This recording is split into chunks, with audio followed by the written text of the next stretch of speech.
Okay, so now I'm actually live over on YouTube. Sorry about that, guys. You missed my intro and whatnot. I am trying very hard to test what it looks like when I'm doing live video on YouTube, X, and Facebook. It looks like everything's live on Facebook. It looks like everything's live on X.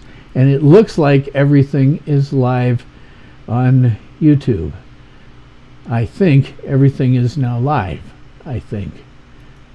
Because I've gone live and I've started the event. It's just really, really, really laggy. Really, really laggy. Okay, well, I'm supposed to be live. So, let me check something here. I just had emails come in. Okay, well, I'm live. What a big freaking shock. Okay, so in order to have some content here for you, anybody that happens to hop in and want to see me doing things, which I'm, like I say, I've got nobody and nothing so far. On status is live, and I have nothing. Absolutely nothing. I can't tell what things look like over on Frackbook. I can't tell at all. That sucks, Beavis. I really wish I knew where to, if anybody, God, how the hell do I find server URL? I'm already in that. I've got a pinned comment. But it doesn't tell me where's the live chats, for God's sake. This is freaking ridiculous. Nobody watching me on Facebook. That's normal. All right. Well, I probably have some people trickle in over on YouTube because I have some very dedicated users who will watch those. Well, viewers who will watch that stuff. So let's see. Let me look over at the stream analytics. All right. Well, in any case, what am I going to do today? Well, you know, in order to have some content beyond me just trying to, you know, struggle around and see what exactly my chats look like and where the hell they are, particularly on you. I'm looking at you, Facebook. And the fact that doing this, unfortunately, introduced a latency that I'm not very happy with. The deal is I was going through a company called Multistream to do this. Or Streamlabs, I'm sorry, because they got a lot of interesting things that you can do. And this appears to have introduced a significant lag. I'm going to count it out. Let's try it on YouTube. So I'm going to count out the lag on end 5. 1. Let's start it now. Okay, I'll just bring up my finger so we can do this. 1, 2, 3, 4, 5, 6, 7 second delay on YouTube. About this, what was it? Looks worse on. It looks way. No, it's about 7. Oh my God, it's horrifying over on X. Over on X, it's just started now, and I can't tell about Frackbook. Let me do a test on Frackbook. Gonna put up my finger and start counting on Frackbook. 1, 2, 3, 4, 5, 6, 7, 8, 9, 10, 11, 12, 13, 16. There's about a 16-second delay over on Frackbook, and yeah, there's like a 16-second delay over there, 7-second on YouTube, something like the same 16-second delay over on X. In fact, it's worse on X. It just now finished on X from the one I was. Oh my God, Frackbook and X are terrible. Oh, what latency is horrifying. Jesus. Okay, enough of that crap. From now on, I'm not doing X or YouTube, X or Frackbook. I'm not doing them at all. I'll keep it up right now, but Jesus, you guys on X and Frackbook, you have such a horrible latency that trying to communicate with you would be bad. The 7 seconds. Ordinarily, it's less than 7 seconds on YouTube, but the 7 seconds I've got on YouTube isn't something that makes me feel good. So I guess Streamlabs, we are going to turn off my shut off my subscription to you guys because you aren't worth it. Either you've introduced this lag time that's horrifying, or FracBook, and good Lord, FracBook is just. Do I need to reload this thing to get anything like current time?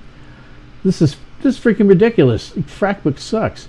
Let me do another check on FracBook, and we'll start out now. 1, 2, 3, 4, 5, 6, 7, 8, 9, 10, 11, 12, 13, 14, 15, 16, 17, 18, 19, 20, 21, 22. Okay, so that's 22 on FracBook. What does it look like on... Okay, it's less on X, but it's still like 16 seconds. That's freaking ridiculous.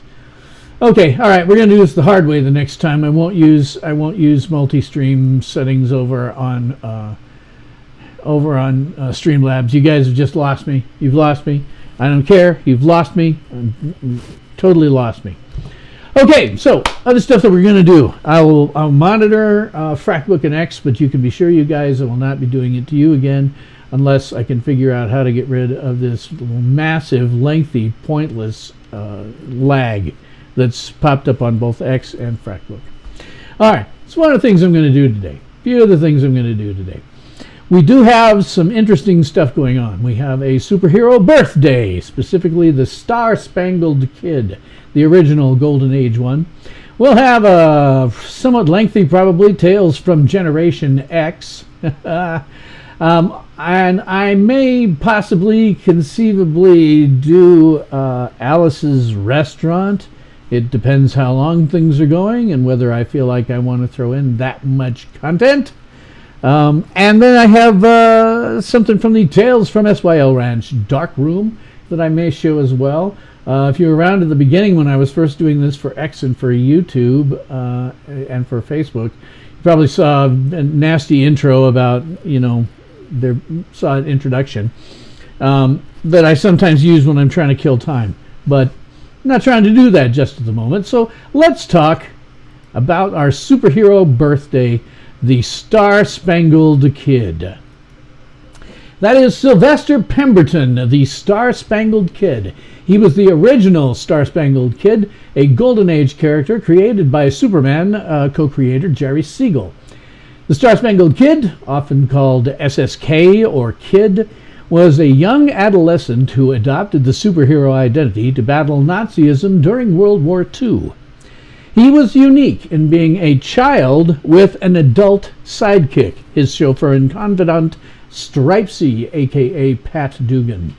This, of course, was back in a time where the market for comic books was very firmly into 12-year-old boys who saw the best of these comics as a type of wish fulfillment. With Superman, you can take off your glasses, stand up straight, and you're suddenly a superhero. Batman, you put on a mask and you become a creature of the night, beating up on criminals. With Captain Marvel, the Golden Age Captain Marvel, you'd say one magic word, Shazam, and suddenly you change from a 12-year-old kid, the target market for comic books, into an adult superhero. Even things like Captain America. How did he get his powers? Well, he got it with a super serum, super soldier serum. So it's again wish fulfillment. You could take your super soldier. So one of the ways that they kept this, sort of 12-year-old wish fulfillment thing going, fantasy going, was a lot of these guys would have, child sidekicks like Batman. He had Robin. Some of the other people, there are others that are lesser known than Robin, Captain America and Bucky. But this was an unusual one in as much as, Star-Spangled Kid was the leader and Stripesy was his sidekick So they were both superb acrobats, along with having sufficient training in hand-to-hand combat, but they regularly bickered about which of them should get top billing, and I'm sorry, it was Star Spangled Kid. Despite that, Stripesy was in fact a gifted mechanic who built and maintained the Star Rocket Racer, the duo's flying car. The Star Spangled Kid and Stripesy were members of the Golden Age super team, the Seven Soldiers of Victory. If you hadn't heard about them, don't worry.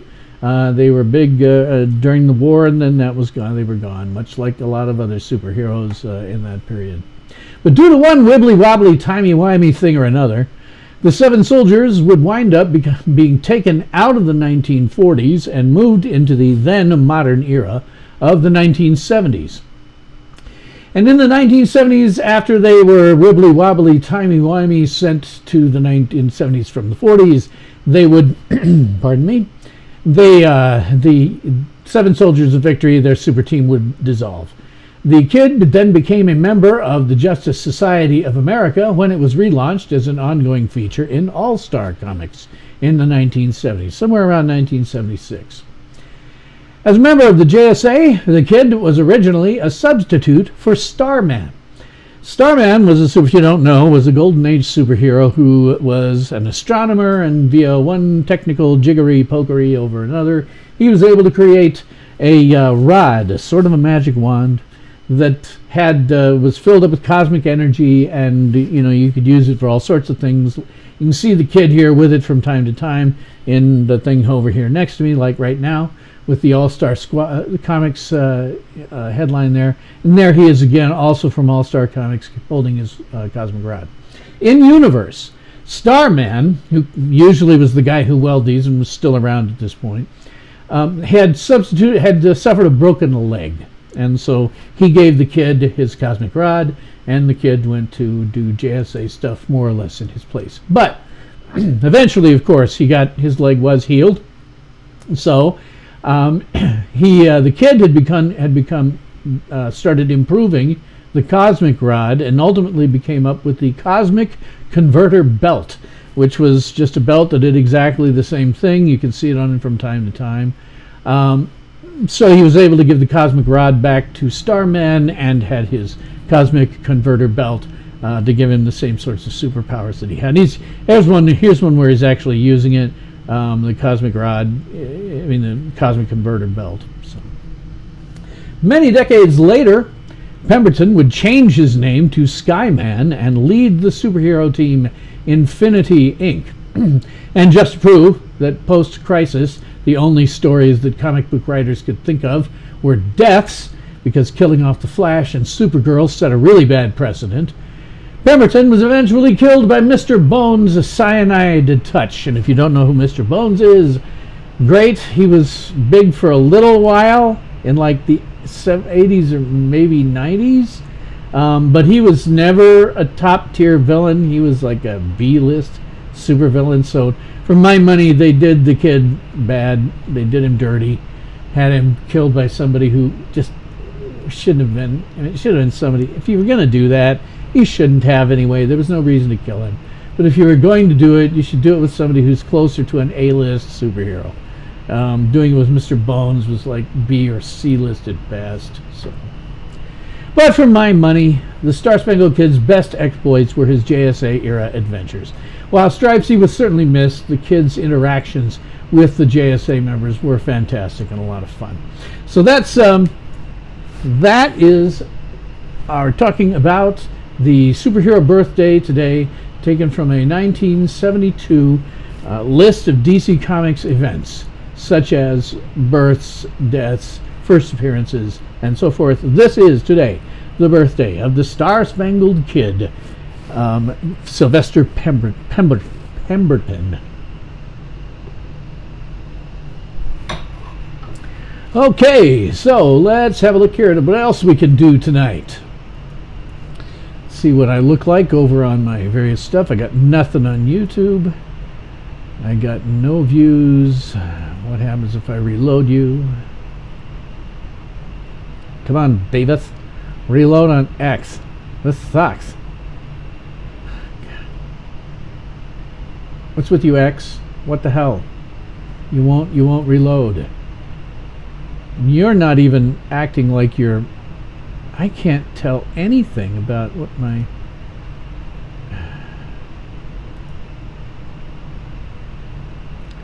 I can't tell anything about this one from Frackbook. I mean, I don't know anything about it.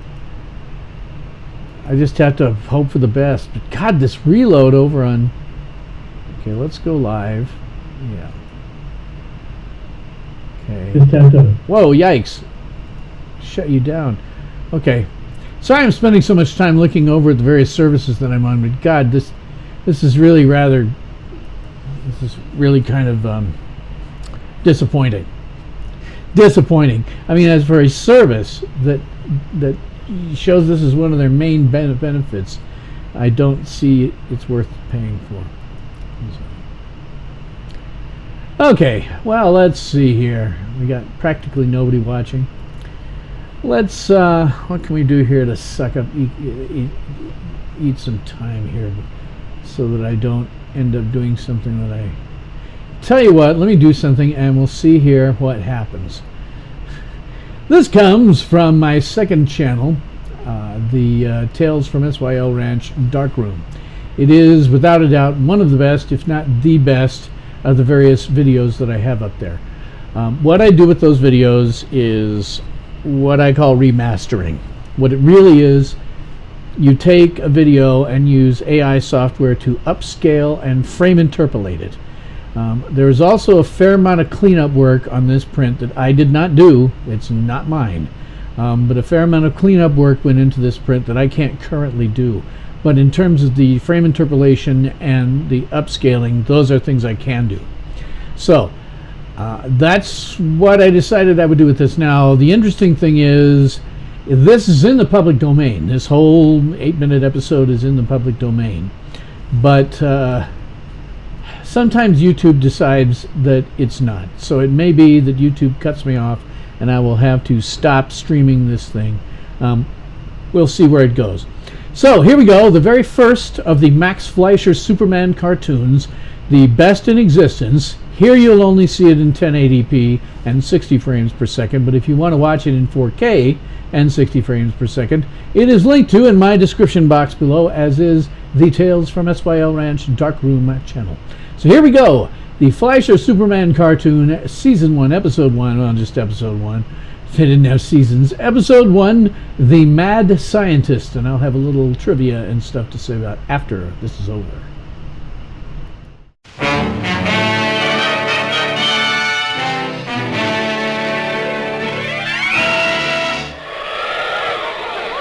in the sky, look! It's a bird! It's a plane! It's Superman!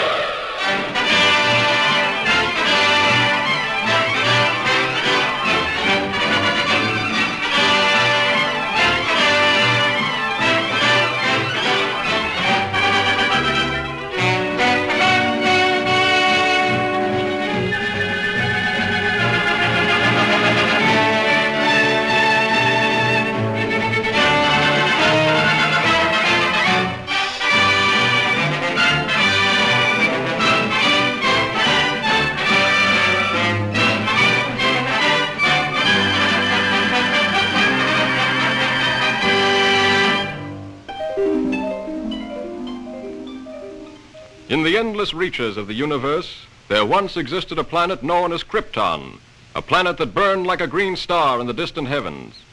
There, civilization was far advanced and had brought forth a race of supermen whose mental and physical powers were developed to the absolute peak of human perfection. But there came a day when giant quakes threatened to destroy Krypton forever. One of the planet's leading scientists, sensing the approach of doom, placed his infant son in a small rocket ship and sent it hurtling in the direction of the Earth just as Krypton exploded.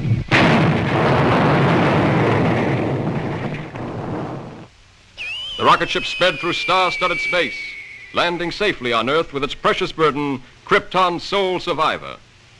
A passing motorist found the uninjured child and took it to an orphanage.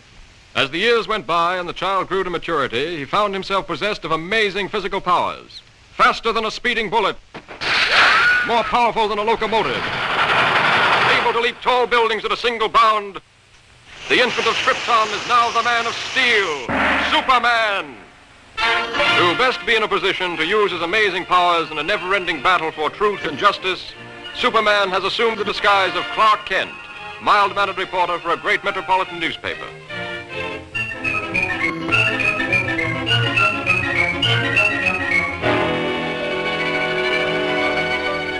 Kent, I want to see you. Just received another threatening note. Okay, Mr. White. Lois, another note from the mad scientist. Coming in, Chief. Now listen to this warning. He plans to strike tonight. Beware, you fools. My electrothanasia ray strikes tonight at 12. Total destruction will come to those who laughed at me and failed to heed my warning. Beware, I strike at midnight. This nut may prove dangerous. Kent, you help Lois follow up her lead. She may have an angle on this thing. Yes, sir. But, Chief, I'd like the chance to crack the story on my own. Well, no. Thanks, Chief. But, Lois. Chief, don't you think that's a dangerous mission?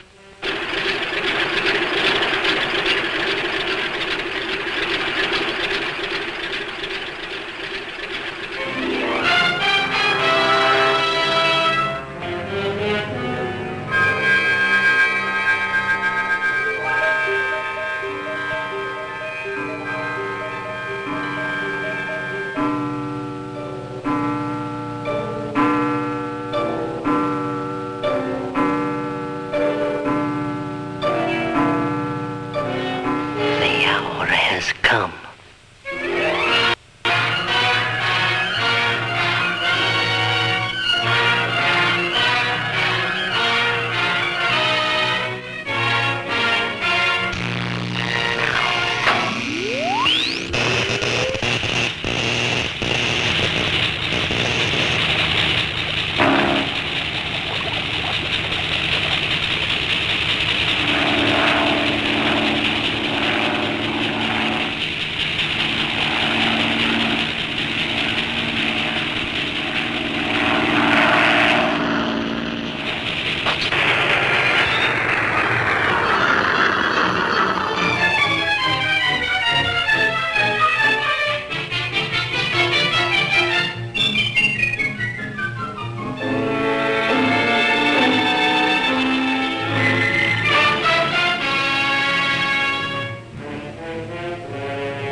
I'm a reporter for the...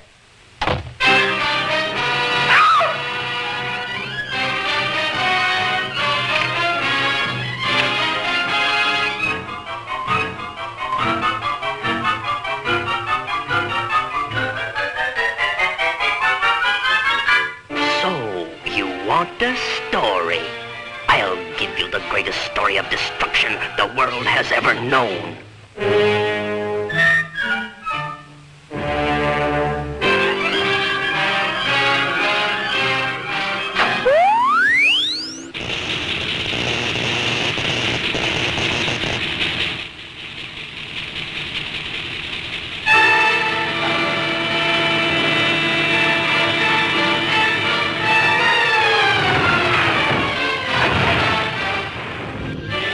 How is that for a story, Miss Lane?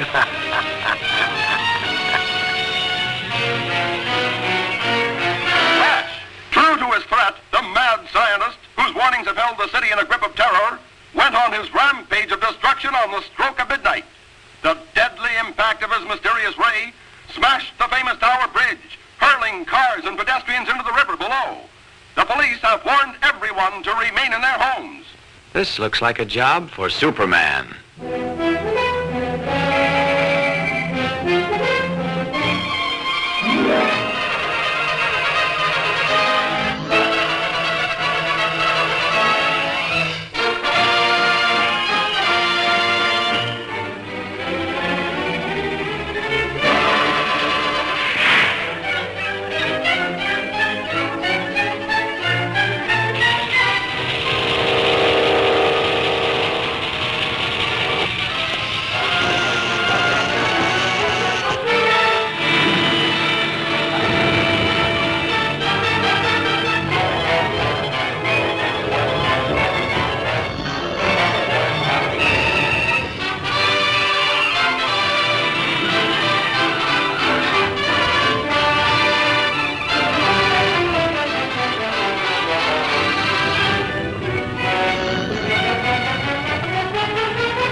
is human!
Congratulations, Lois. That was a great scoop. Yes, Chief, thanks to Superman.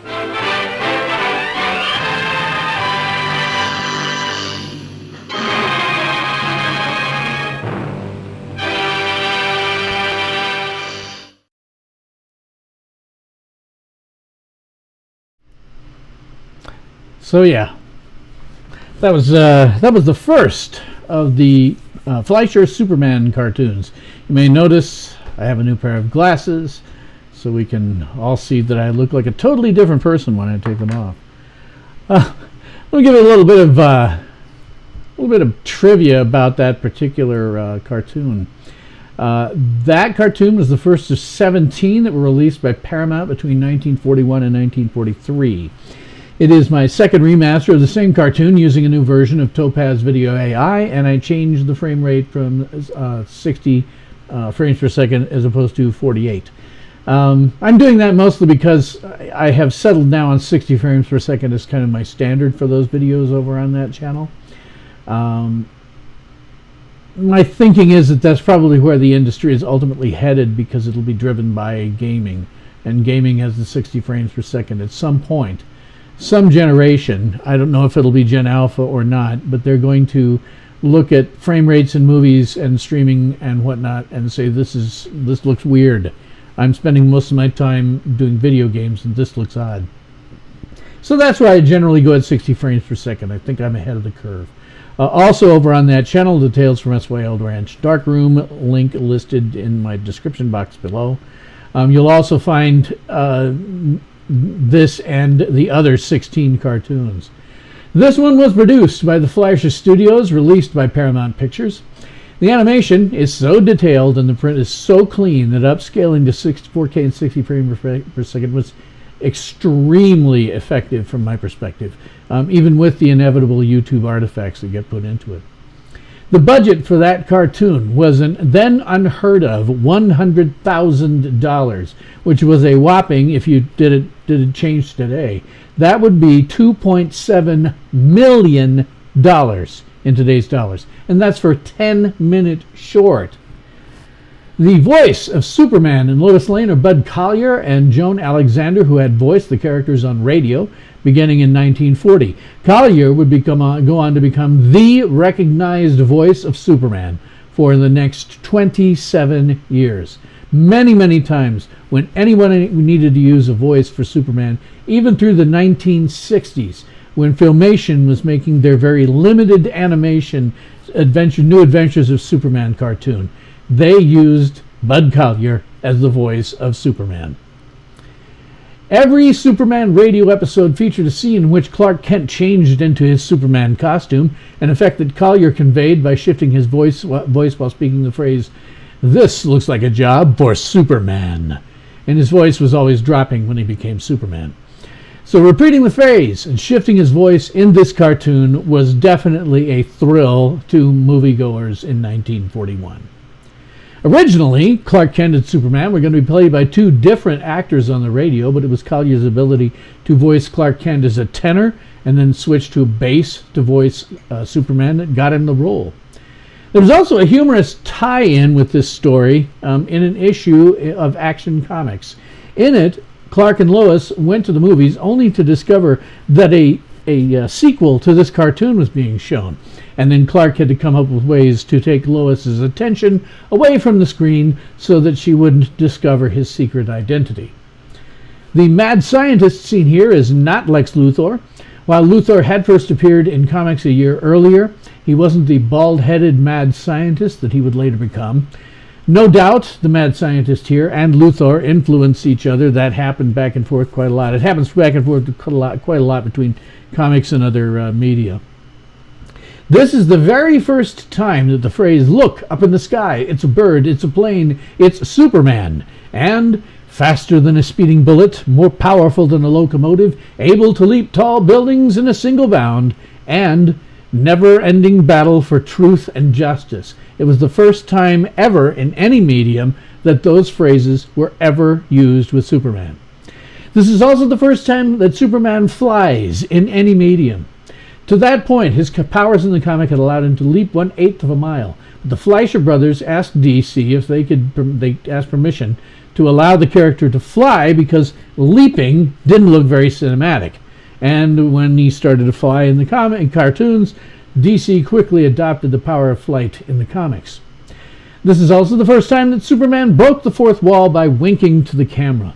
This would be often seen in later incarnations, and in fact Christopher Reeve did an homage to this in 1978 when Superman smiled for the camera just before flying out of view. It should be noted that when the narrator mentions that Superman's powers were not due to Earth's yellow sun nor due to solar radiation. The Superman daily comic strips went into this in detail, but at this time, Superman's powers were due to the fact that the entire Kryptonian race were Supermen on their own planet. The Fleischer's animation style was extremely influential on Batman the Animated Series and later the entire DC animated universe of the 1990s-2000s. And it's often said that the musical themes in which you can hear the word Superman are most effective with the character. And you can definitely hear composer Sammy Timber's theme that contains speaking Superman, hearing the word Superman quite a lot. So that is the backstory behind that particular cartoon. Let me get some stuff up here so I can see. My apologies to people over on Frackbook. You guys were not even live for quite some time. And I don't see any viewers on it anyway, so what the hell. The lag time over on Frackbook is ridiculous. It's absolutely ridiculous. I'm currently using a company called Streamlabs to do this. I'm about to completely drop them off. I'm going to completely drop them off. It's going to be, I think it's just going to be YouTube and Rumble. I might like to take advantage of YouTube X because of what it is, but I can't countenance having that huge a lag over there, and in any case, nobody's watching. Fortunately, I paid money to them so that I could have, so that I could make long posts, and it's doing me absolutely no good whatsoever when it comes to people watching. I've had 0 views on this, 0 views. So yeah, it's going to be YouTube and Rumble, and I won't be using this service because they're introducing lag times that are freaking ridiculous. Okay, so as I said, kind of trying to give me some some content here. So let me do a little bit of Gen Xing at you. Gen Xers, we've started to come out of the woodwork, not because necessarily we want to. Most of the time we don't. We've come out of the woodwork because the younger generations Millennials know better because most of them are our kids. Millennials know better than to screw around with us. But later generations don't. So there are a number of Gen X YouTubers and Facebookers and Xers who are now coming out and doing Gen X type content. Oftentimes responding to some of these younger generations who have decided to prod this particular bear. But I do want to talk about my own experience as a Gen X male growing up in the 1970s and 1980s, coming of age in the 1980s. I want to talk about some of the things that I did as a kid because it's instructive for people who never have experienced anything like this. It'll be very instructive for you to hear about the things that we Gen Xers did. Fortunately, unlike today, we did not walk around with a camera in our pocket, a 4K camera in our pockets at all times, which meant that when we got stupid, there was no real record of our stupidity. Occasionally, maybe you get pictures and stuff, but most of the time, the stupid things that we Gen X kids didn't get recorded for posterity. So I'm going to record one here for posterity. To begin with, officially, Generation X is defined as anyone born between 1965 and 1980.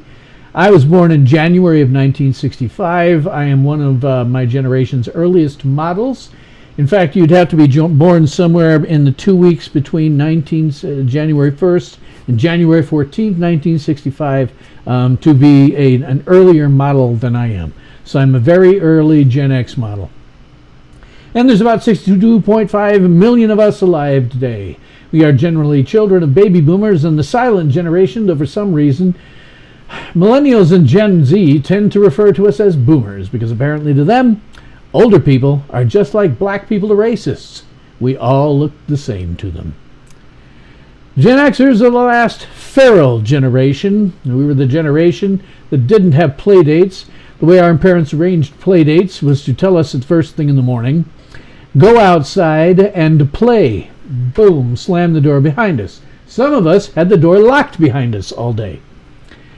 We grew up in an era that did not have the internet and didn't have cell phones. Our entertainment often came from television, but TV wasn't really oriented to us. We watched some cartoons before and after school, and Saturday mornings prior to about noon were filled with children's programming. But this ranged from classic Looney Tunes cartoons to some rather stupid shows to a few live-action programs. Karen Morgan is an excellent stand-up comedian, and I have a link to her stand-up set where she defines the generations in my description box. Also a link to her channel. Go check out her videos. She's done other stuff for various companies. Check out her stuff. She's great. But what she has observed is that Gen X had the opposite of helicopter parents. We had Home Depot parents, where it looks like there should be someone there who can help you, but there's not. No one is coming. If you want a skill saw, well, there's only one left, and it's way up there, half a story above the displays. Just grab one of those lower rolling ladders, start climbing, but be careful not to drop it and cut your arm off, because they're not going to take you to the hospital. In fact, it's going to be your fault that you got hurt. Here's what we as Gen Xers got. Blow on it, rub some dirt on it, walk it off, suck it up, and quit your crying, or I'll give you something to cry about. So that's kind of how our parents were.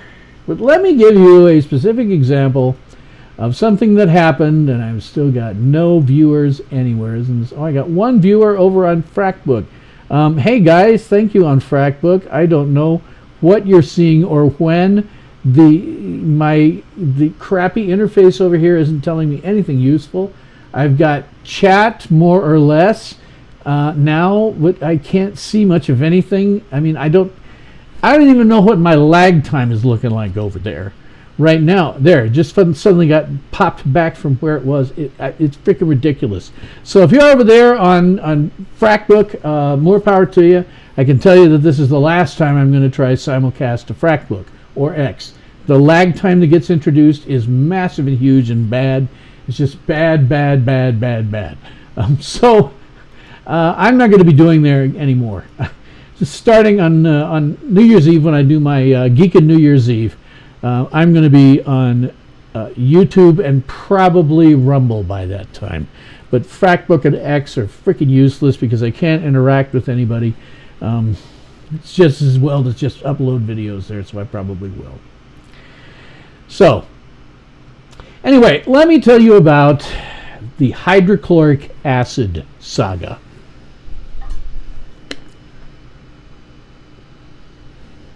The saga has multiple parts.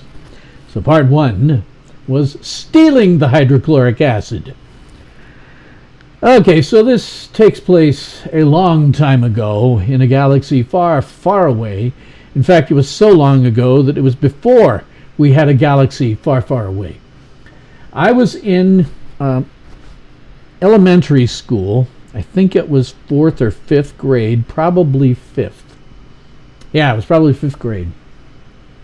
And we were having science class, and we noticed, a friend of my buddy of mine and I noticed, that there was a big gallon jar of hydrochloric acid just sitting on, just out by itself on, you know, on a rack someplace in a science lab that we were in.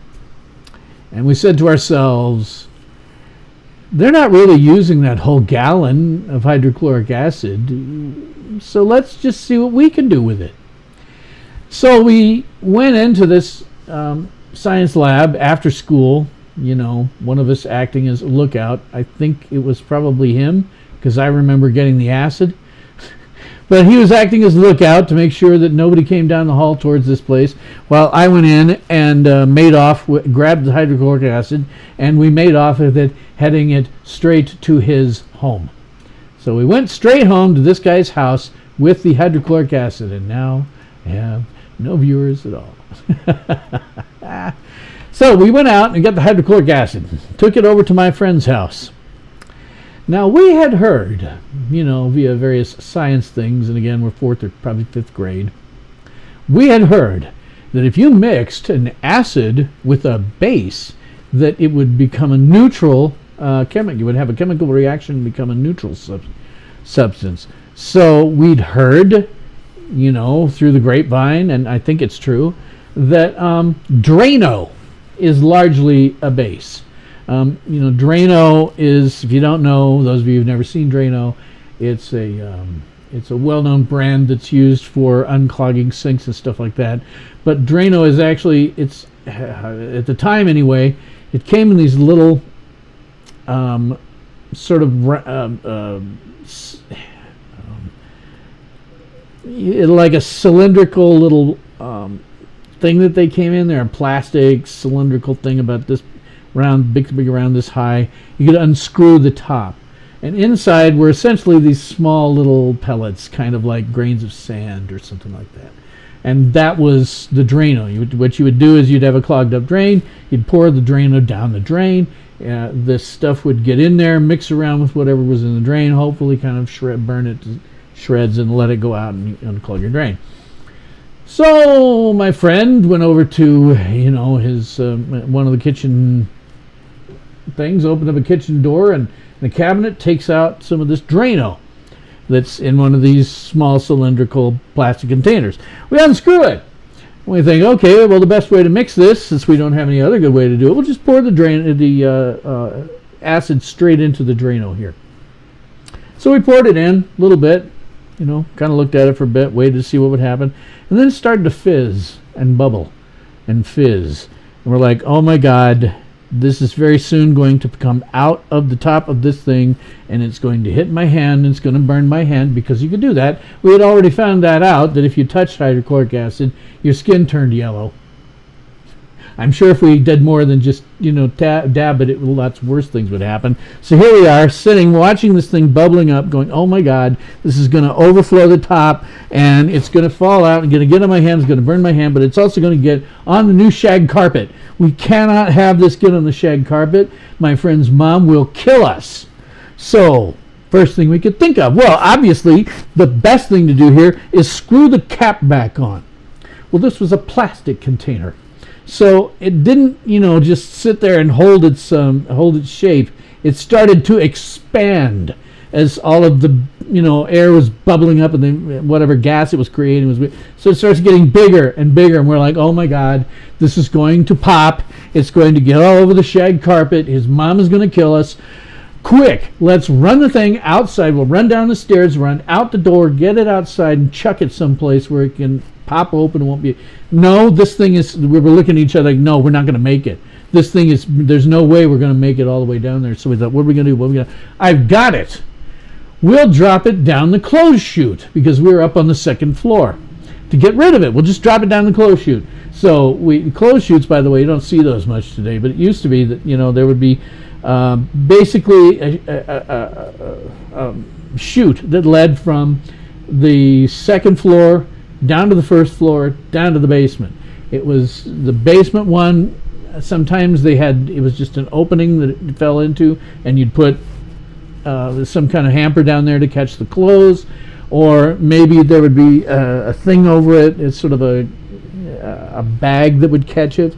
So we dropped the thing down there, and we heard it pop, and we thought, okay, thank God, we've just averted disaster. His mom is not going to kill anyone. We have averted disaster, yay. And then his mom got home and discovered that we had burned through quite a number of clothes. Not surprisingly, just ate through clothes. She was not happy. She reamed us both out, and then she called my mother, because that's what Gen X parents did when sons and daughters and people got stupid. They would call the parents. She called my mom and explained to her what precisely her dumbass son had done. And so I get home, and my mom gives me a reaming out, much like my friend's mother did. And my mom gives me a good reaming out and then grounded me for a while. I don't remember how long. When they were done grounding us, we didn't let on that we still had most of a gallon of hydrochloric acid. So we didn't let on about that. And so we still had some. So what better, now that we knew what would happen, now that we knew that if you mixed acid with a base in one of these small containers, it would puff up the container and then explode. Okay, all right. Naturally, the important thing to do here is to get all the neighborhood kids so that they can enjoy this too. So my friend went and he swiped some more Drano. And we took all the neighborhood kids, we went behind his garage and unscrewed the cap, poured the acid in, screwed it back on, put it down, told everybody to get back. And it sat there and it blew up and it poof, popped and exploded and stuff went spraying, but it was just behind the garage, so who cared? And it didn't hit anybody, it didn't pop like so large that it just poof, and So we did that a few times, showing off the kids behind the garage. That was a lot of fun. We had a lot of fun showing that off. And then we decided, there isn't much left of it at this point. We did this multiple times. Wasn't a lot left of it, so I took control of it. I took custody of this hydrochloric acid. Took it home. Now, I had a chemistry set because I'm a geek. I was always into science of some kind. So my dad bought me a chemistry set for Christmas or birthday or something like that. So I knew that you could boil chemicals. So I thought, what the hell? I put some of my hydrochloric acid into a test tube, put the test tube over a burner and let it sit there, and started boiling hydrochloric acid. Well, this created fumes. In fact, toxic fumes. And I'm too stupid to know it. I'm too dumb to know it's creating toxic fumes. But the first thing it did before it really got toxic was give off an odor. My father smelled this. He came downstairs. What the hell are you doing, you imbecile? Shuts the whole thing down. Shoos me and everybody else, my sister and my mother and him, out of the house. He opened up all of the windows in the house. If I recall correctly, it was in like late autumn, so it was kind of cold out, and he had to open up the house, completely open it up. He got fans running to air out the basement and send all of the fumes out the door. Wouldn't listen for like 2 hours before the house was completely fumigated of these hydrochloric acid fumes. I then got a good reaming out, because of course the reason he had to kick us all out was because hydrochloric acid fumes are in fact dangerous. They will eat away at things. So he yells at me and he's like, "You imbecile, you are an idiot. You could have, that hydrochloric acid, if I hadn't shut it down when I did, could have left you blind, could have burned the insides of your lungs. You imbecile, you complete idiot." That's the sort of thing that I did. I was brighter than a lot of kids, so I did stupid things that were smart. I mean, how many kids are out there boiling hydrochloric acid? How many kids are out there actually pouring hydrochloric acid into a base? Oh, sure, all of my friends did dumb stuff, but they didn't do smart dumb stuff. You had to get me involved for that. Much later in life, my father gave me a bit of wisdom that I have always remembered, because I think it's probably true. He told me that the collective IQ of a group of boys is equal to the sum of is equal to the IQ of the stupidest boy in the group divided by the number of boys in that group. So I think that's probably accurate, particularly when you get into things like Gen X, when we were out doing stupid things all the time, constantly. Yeah, I think that's probably accurate. I think that's probably accurate.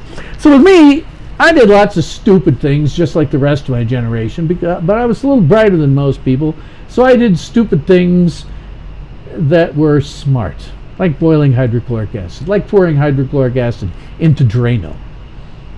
I mean, who else was doing that? That is the story of the hydrochloric acid saga, one of my many Gen X stories. Let's see if I have any viewers. Wow, I had 2 people look at me on X, and everybody dropped off on everywhere else. Well, okay. Yeah. I have other Gen X stories, but I'm not going to tell them today. I always like to leave more stories for later. That one will probably be taken out as a short or something like that, or at least a shorter video. So, what time is it? It is 9:05, which means that I've been on for about an hour-ish, depending, because my various,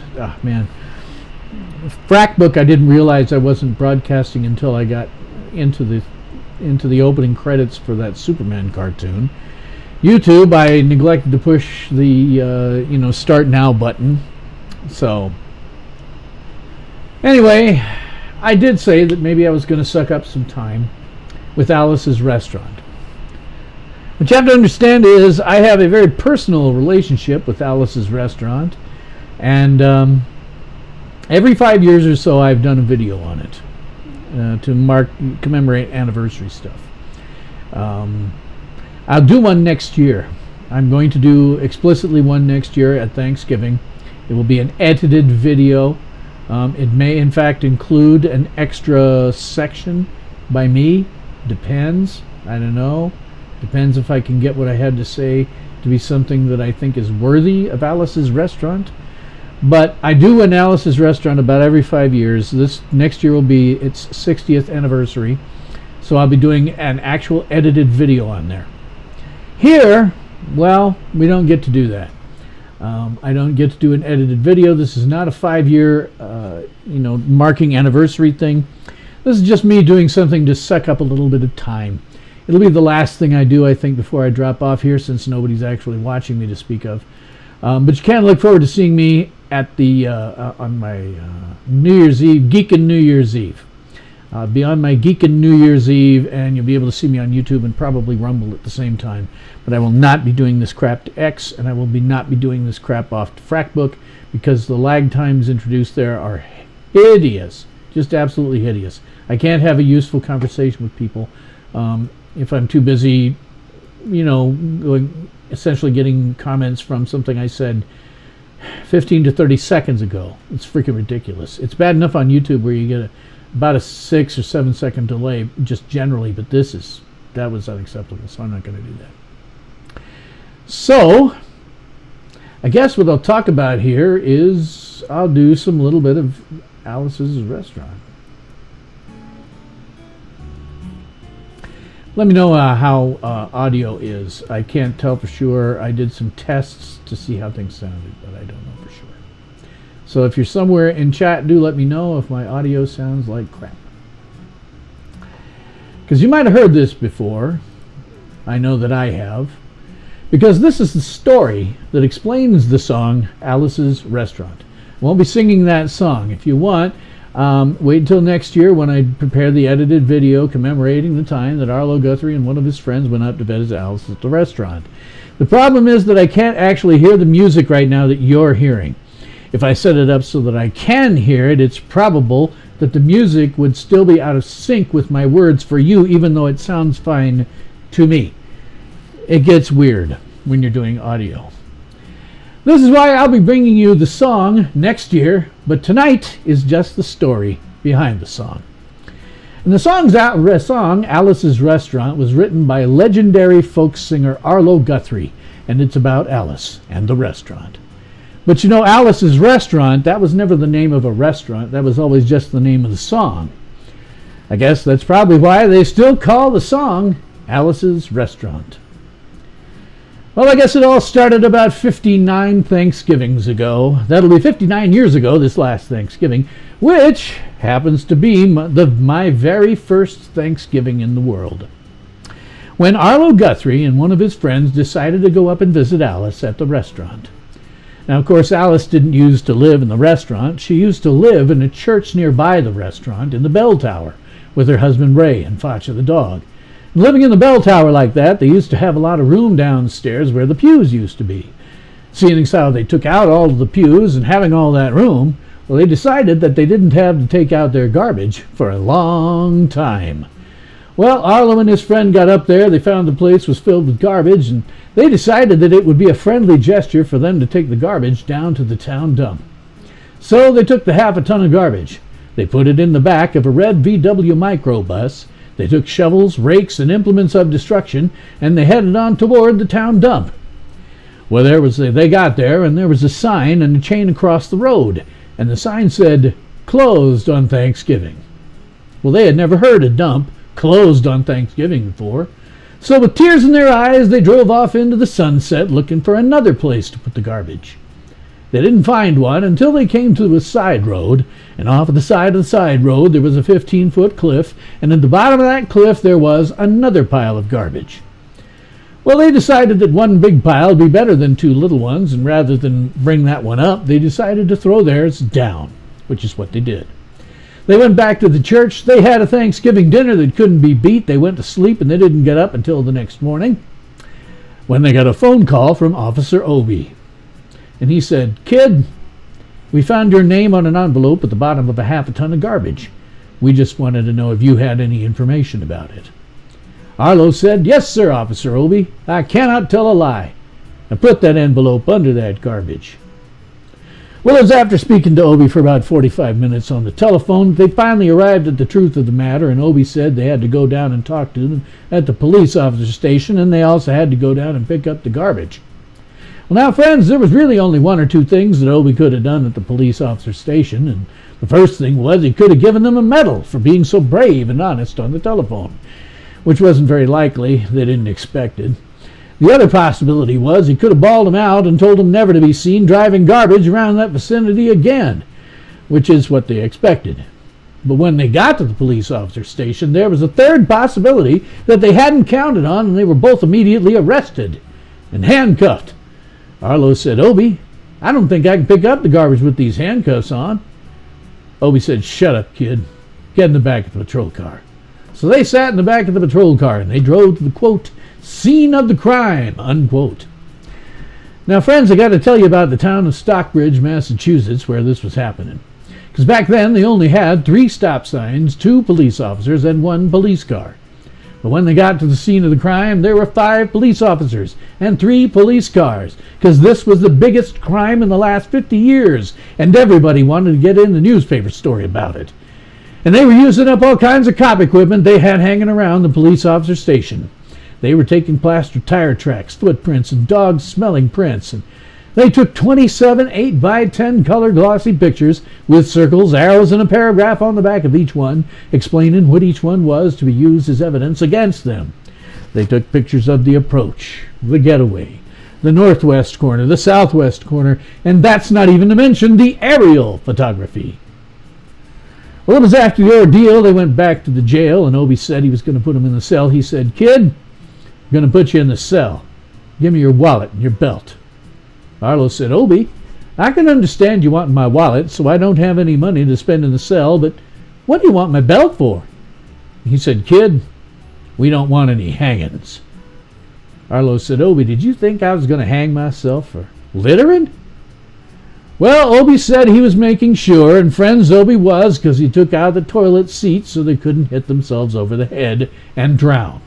And he took out the toilet paper so they couldn't bend the bars on the window, roll the toilet paper out the window, slide down the roll, have an escape, and get away. Obi was making sure, all right. And it was 4 or 5 hours later that Alice... Hey, you remember Alice? Theoretically, this is still a song about Alice. Well, Alice came by, and with a few nasty words to Obi on the side, she bailed him out of jail. They went back to the church. They had another Thanksgiving dinner that couldn't be beat. They went to sleep. They didn't get up until the next morning, when they all had to go to court. Well, Arlo and his friend walked in. They sat down. Obi came in with the 27 8x10 color glossy pictures with the circles and arrows and a paragraph on the back of each one explaining what each one was to be used as evidence against them, and he sat down. Then a man came in, and he said, "All rise!" And Arlo and his friends stood up, and Obi stood up with the 27 8x10 color glossy pictures, and the judge walked in with a seeing eye dog. The judge sat down. Arlo and his friends sat down. Obi looked at the seeing eye dog, and then at the 27 8x10 color glossy pictures, and he looked at the seeing eye dog. And Obi began to cry, because Obi had come to the realization that this was a typical case of American blind justice, and there was no way the judge was ever going to look at the 27 8x10 color glossy pictures with the circles and arrows and a paragraph on the back of each one explaining what each one was to be used as evidence against them. And they were fined $25 each, and they had to pick up the garbage in the snow. But oddly enough, that ain't what I come to talk about so much. That's more like backstory. Because you see, back in the 1960s, when Arlo Guthrie was first singing this song, he used to talk about the draft. Now, I know everybody thinks that that's over and done with a long time ago, but if you're a guy in the U.S. and you turn 18, I think these days you are automatically signed up for the Selective Service. When I turned 18, I had to go down to the post office and do it myself under penalty of God knows what. So you get signed up for the Selective Service, or you have to sign up for it. And what that means is, if there's a war that's big enough and they have to institute the draft, well, they will call you and ask you to select a service. If you do not select a service, then they will select a service for you. This is called conscription. Well, back then you always had to get a physical exam before you did anything. And there was a building in New York City on Whitehall Street and others like it all across America. That's where you used to have to go get injected, infected, detected, neglected, and selected. Arlo Guthrie had to go in there one morning a long time ago for his physical examination. Now, he wanted to look and feel his best when he went in that morning. He wanted to look and feel and be like the all-American kid from New York City. Unfortunately, he'd gotten good and drunk the night before, so when he walked in that morning, he was hung down, he was brung down, he was hung up, He was all kinds of mean, nasty, ugly things. He walked in and he sat down. They gave him a piece of paper and said, "Kid, see the psychiatrist, room 604. Well, Arlo went up there. He said, "Shrink, I want to kill. I want to kill. I want to see blood and gore and guts and veins in my teeth and eat dead, burnt bodies. Kill, kill, kill." And he started jumping up and down yelling, "Kill, kill, kill." And then the shrink started jumping up and down with him, and they were both jumping up and down yelling, "Kill, kill, kill," until the sergeant came over, pinned a medal on Arlo, sent him down the hall, and said, "You're our boy." Well, Arlo didn't feel too good about that, but he proceeded on down the hall, getting more injections and inspections and all kinds of stuff they were doing to him. And he was there for 2, 3, 4, 5 hours. He was there for a long time, going through all kinds of mean, nasty, ugly things. And they was inspecting and injecting every single part of him, and they weren't leaving no parts untouched. Well, it finally came time to see the very last man. Arlo walked up and said, "What do you want to see me about?" And he said, "Kid, we only have one more question. You ever been arrested?" Well, Arlo proceeded to tell him the story of the Alice's Restaurant Massacre with 5-part harmony, full orchestration, all kinds of other phenomenon. He stopped him right there and he said, "Kid, did you go to court?" So Arlo proceeded to tell him the story of the 27 8x10 color glossy pictures with the circles and arrows and a paragraph on the back of each one, and he stopped him again. He said, "Kid, I want you to go over and sit on that bench that says Group W. Now, kid." Well, Arlo went over there. You see, Group W is where they put you if you might not be moral enough to join the army after committing your special crime. There were all kinds of mean, nasty, ugly-looking people on the bench there. There was mother rapers and father stabbers, father rapers. There was father rapers sitting right there next to him on the bench, and they was mean and ugly and horrible and crime type guys. And the meanest, ugliest, nastiest one, the meanest father raper of them all, was coming over to Arlo, and he sat down next to him and he said, "Kid, what'd you get?" Arlo said, I didn't get nothing. I had to pay $25 and pick up the garbage." And he said, "No, kid, what were you arrested for?" Arlo said, "Littering." And they all moved away from on the bench there and gave him a hairy eyeball and all kinds of mean, nasty, ugly things until he said, "And creating a nuisance." And then they all came back and they shook his hand. They had a great time on the bench talking about crime, mother stabbing, father raping. They were smoking cigarettes, having a good time. Till the sergeant came over. He had some paper in his hands. He held it up and he went like this. He said, "Kids, this piece has got 47 words, 37 sentences. We want to know the crime, the details of the crime, the arresting officer's name, anything pertaining to and about the crime." And he talked for like 45 minutes. Nobody understood a word he said. But they had fun filling out the forms and playing with the pencils on the bench. Arlo wrote down the massacre just like he was supposed to, and he put down his pencil and turned over the paper. And there on the other side of that piece of paper, in the middle of the other side, underlined, capitalized, and away from everything else on the other side of that piece of paper, read the following words: "Kid, have you rehabilitated yourself?" Arlo went over to the sergeant. He said, "Sergeant, you got a lot of damn gall asking if I've rehabilitated myself. I'm sitting here on the bench. You got me sitting here on the Group W bench because you want to know if I'm moral enough to join the army, burn women, kids, houses, children, and villages after being a litter bug." Sergeant said, "Kid, we don't like your kind. We're going to send your fingerprints off to Washington." Well, friends, somewhere in Washington, enshrined in a little folder, is a study in black and white of Arlo Guthrie's fingerprints. It's been 59 years and they're still there. And as I said, when Arlo first started singing this song, he used to talk about the draft. These days, I don't worry so much about the draft as I do lists. You may have heard that Tulsi Gabbard, she's on a list. I'm on a list. There's no way to get off. There's no possible way to get off. Once you're on the list, you're on the list for good. And they could at any time, I suppose, come and arrest me, kind of take me out for questioning. I don't know. But like I say, I used to, you know, when he first used to sing about this, Arlo used to sing about the draft. I tend to think about it in terms of stuff that our government's doing and making lists on people. So it may happen, you know, it could be that you end up getting taken in for questioning.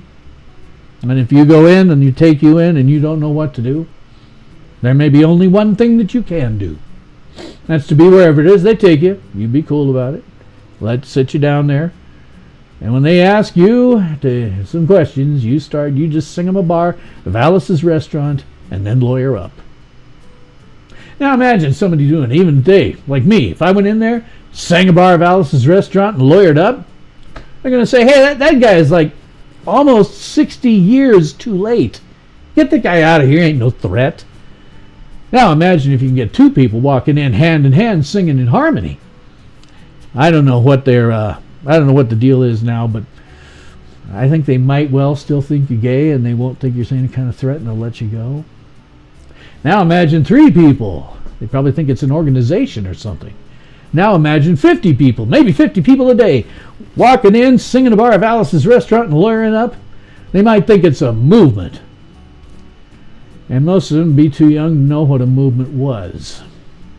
But that's what it was. It was the Alice's Restaurant anti-massacring movement, and all you got to ever do to join is to sing it with feeling and have those words that I can't sing right now because I can't hear the music, and it would sound like crap if I tried. Now I know, probably sitting here thinking, songs can't change the world. Songs can't change the destiny of nations. Well, you know, I'll be honest, most of my life I didn't think so until about 30 years ago, 29 years ago now. I thought the same way. Songs can't change the world. Songs can't change the destiny of nations. That's ridiculous. But you know, when this song first came out on vinyl, it was 18 minutes and 20 seconds long. Now, I'm not trying to make this any longer. I am not trying to screw with you, but, you know, I get it. You don't think that songs can change the world or songs can change the destiny of nations. But at the 30th anniversary of this song, and I don't know if he'll do it next year for the 60th or not. I will. 30th anniversary of the song, Arlo added something to it that he has, as far as I know, never added again in any public concert. It was a little bit something like this. He and I are just old enough to have some of the same memories, because I remember when Jimmy Carter was elected president. And Arlo Guthrie, remember he wrote the song, he's main character through all this. Arlo Guthrie, well, he got an invitation to Jimmy Carter's inauguration. And Arlo knew he had to go because he knew it would be the only invitation he ever got. It's been over 30 years, and he's still right. It's still been the only invitation he ever got. Anyway, he went down to Washington. And that's pretty much like you see, you know, people partying and stuff, and everything was fine. Till along toward evening, somebody came around, tapped Arlo on the shoulder. Arlo turned around, and it was Chip Carter, the president's son.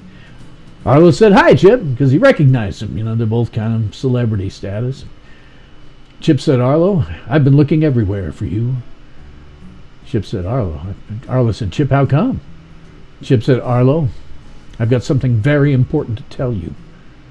Arlo said, "Chip, what is it?" Chip said, "Arlo, we were moving our stuff into the White House, and in the Nixon record library, we found a copy of your record, Alice's Restaurant." Arlo looked at Chip Carter. He looked deep into the man's soul, and he said, "Chip, was it opened?" And in slow motion, Chip Carter nodded yes, it had been opened. Now, I want you to know that nobody really thought about that for a very, very long time. Until, I guess, about some 5 years before the 30th anniversary of the song. And Richard Nixon passed away, and everybody was thinking about him. And I know, there's some young people watching tonight that don't know. Richard Nixon used to be the president of the United States, and he used to like to tape stuff. Now, you got to remember, the hearing about it now isn't going to sound like a big deal. But you got to remember, this was before reality TV. This was before MP3s, before iPods, before cassette tape decks. It was before all of this stuff. This was a time where if you wanted to record audio, there was a good chance you were doing it with a reel-to-reel tape recorder.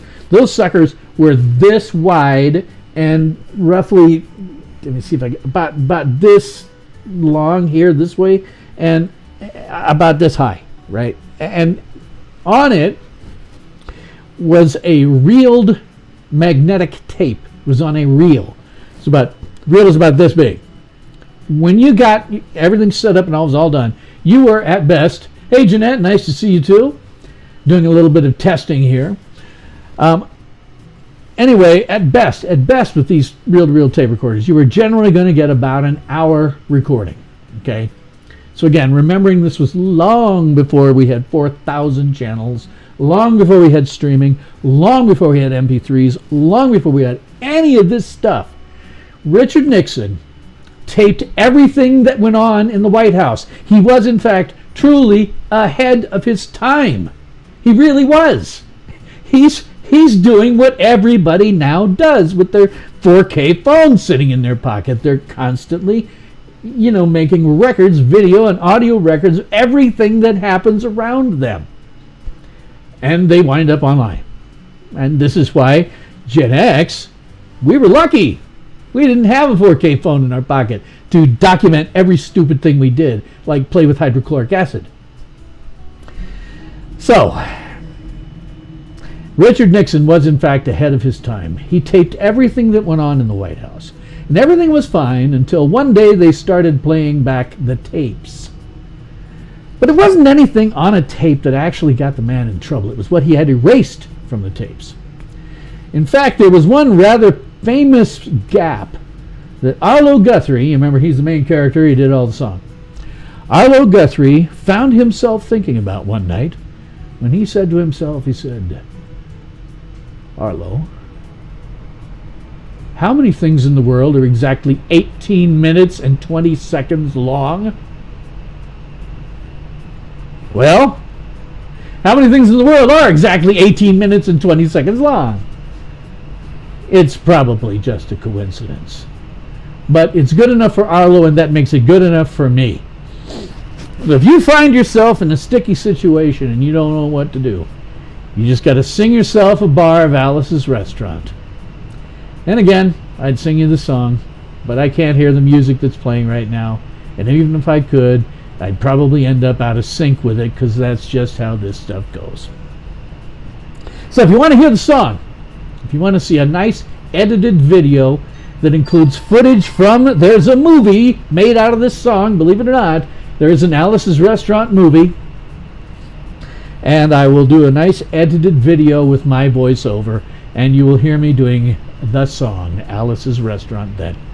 This is just me trying to put some content up here so that I can have something to do while I'm trying to simulcast to X, Facebook, and YouTube simultaneously.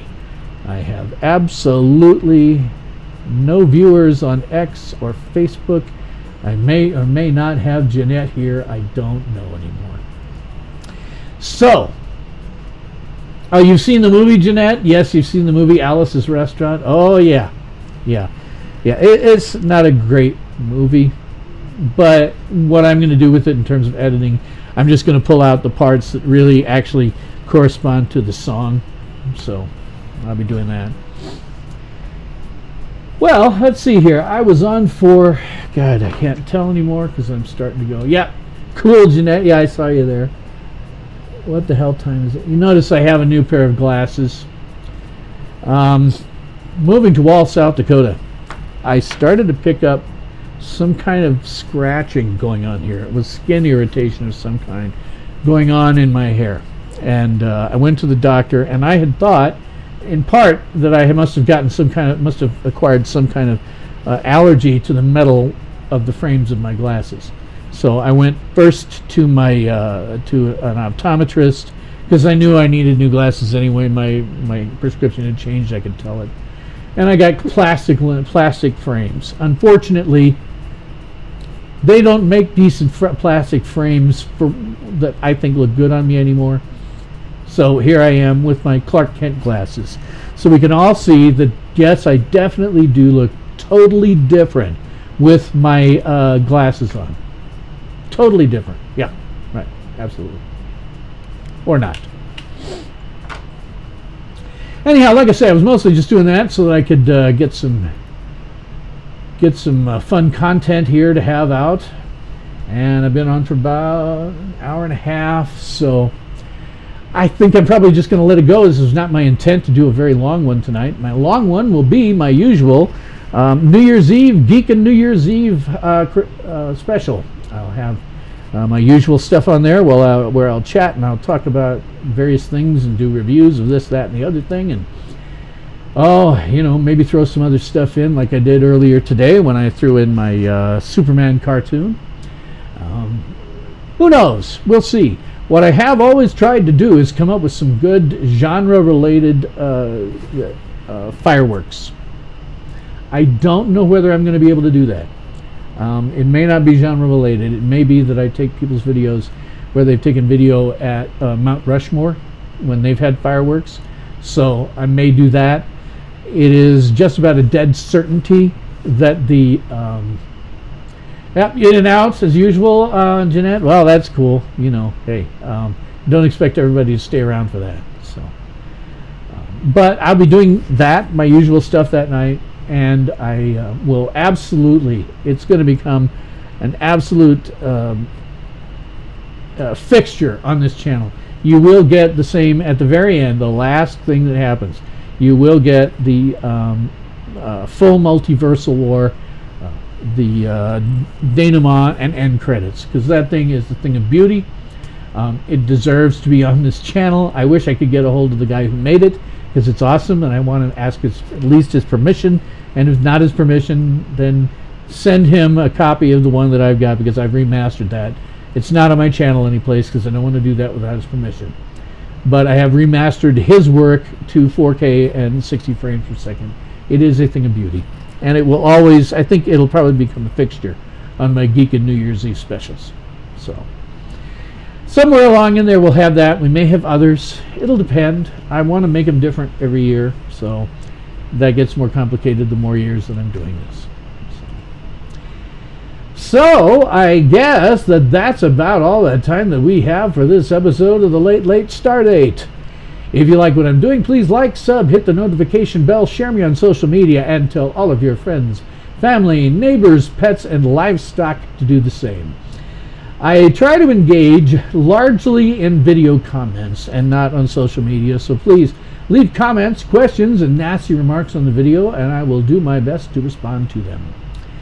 So, good night from the Late Stardate, because it's always late somewhere in the world. And I'm your host, Bill Stowe.